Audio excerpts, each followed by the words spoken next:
পারদ নামতেই বীরভূমের দুবরাজপুরের ঐতিহ্যবাহী পর্যটন কেন্দ্র মামা ভাগ্নে পাহাড় চত্বর এখন ভরছে ঘুরতে আসা মানুষের ভিড়ে। কিন্তু সেই ভিড়ের মধ্যেই বাড়ছে পরিবেশ দূষণের প্রবণতা। পাহাড় ও সংলগ্ন জঙ্গলে ছড়িয়ে ছিটিয়ে থাকতে দেখা যাচ্ছে ভাঙা কাচের বোতল, প্লাস্টিকের গ্লাস, থার্মোকল সহ নানান বর্জ্য। এতে ক্ষতিগ্রস্ত হচ্ছে এলাকার প্রাকৃতিক জীববৈচিত্র্য।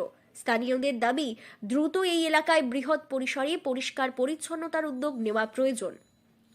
পরিবেশ তো এদিকে বেশ ভালো, কিন্তু কিছু কিছু জিনিস দেখেও খারাপ লাগছে। মানে একটা দেখার মতো জায়গা, এত লোক ঘুরতে আসে, সেই জায়গায় এরকম মানে কিছু মানুষ এরকমভাবে নোংরাও করে ফেলছে। জিনিসগুলো দেখে খারাপ লাগে। একটু মানুষ যদি সচেতন হয় খুব ভালো লাগে। এই জিনিসগুলো তো মানে ঘুরতে আসার জায়গা, আমাদের মতো অনেক লোক প্রতিদিন ঘুরতে আসে। তো আরেকটু যদি একটু নিজেরাই যদি বুঝতে পারি তাহলে খুব ভালো হয় জিনিসগুলো। জেলার জনপ্রিয় পিকনিক স্পটগুলির মধ্যে অন্যতম মামা ভাগ্নে পাহাড়। এর পাশাপাশি রয়েছে পাহাড়েশ্বর মন্দির চত্বর, যেখানে শীতের মরশুমে ভিড় আরও বাড়ে। মনোরম শিলাস্তর, গাছগাছালির আবরণ এবং শান্ত পরিবেশ পর্যটকদের আকর্ষণের প্রধান কারণ। একই সঙ্গে ভূতাত্ত্বিক গবেষকদের কাছেও এই প্রাকৃতিক শিলান্তর অত্যন্ত গুরুত্বপূর্ণ বলে মনে করা হয়। এলাকার আরেক পরিচয় বহু জনপ্রিয় বাংলা চলচ্চিত্রের শুটিং স্পট। সত্যজিৎ রায়ের অভিযান, গুপিগাইন বাঘাবাইন, সন্দীপ রায়ের রবার্টসনের রুবি ও গোসাইপুর সরগরম ছবির গুরুত্বপূর্ণ দৃশ্য ধারণ হয়েছিল এই পাহাড় অঞ্চলে। ফলে এই জায়গার পর্যটন মূল্য ঐতিহ্য দুইই বিশাল। এই যত আস্তে আস্তে শীত বাড়ছে, মানে পর্যটকদের ভিড় তো এখানে হচ্ছেই। আর বাকি দর্শনীয় জায়গা এগুলো। আর প্রত্যেক বছর সব সময় এরকমভাবেই ভিড় চলে, লোকজন আসা যাওয়া করে। আর এখানকার মানুষজনও খুব ভালো।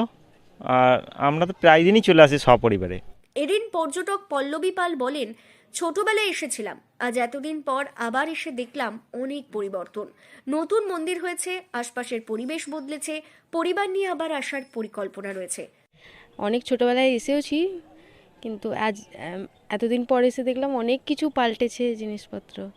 অনেক নতুন নতুন মন্দির হয়েছে, আশেপাশের পরিবর্তন অনেক হয়েছে।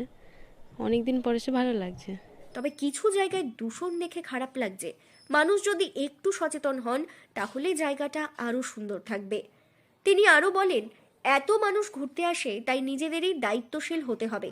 জায়গাটা দেখার মতো, তাই অপচনশীল বর্জ্য যেখানে সেখানে ফেলা মোটেই ঠিক নয়। স্থানীয় বাসিন্দাদের মতে, পর্যটকদের অসচেতনতা এবং সঠিক নজরদারি না থাকায় পরিস্থিতি দিন দিন খারাপ হচ্ছে। তাদের দাবি, প্রশাসনের তৎপরতা, সচেতনতা প্রচার এবং নিয়মিত পরিষ্কার অভিযান চালানো জরুরি। বীরভূম থেকে সুদীপ্ত গড়াই, লোকাল 18 বাংলা।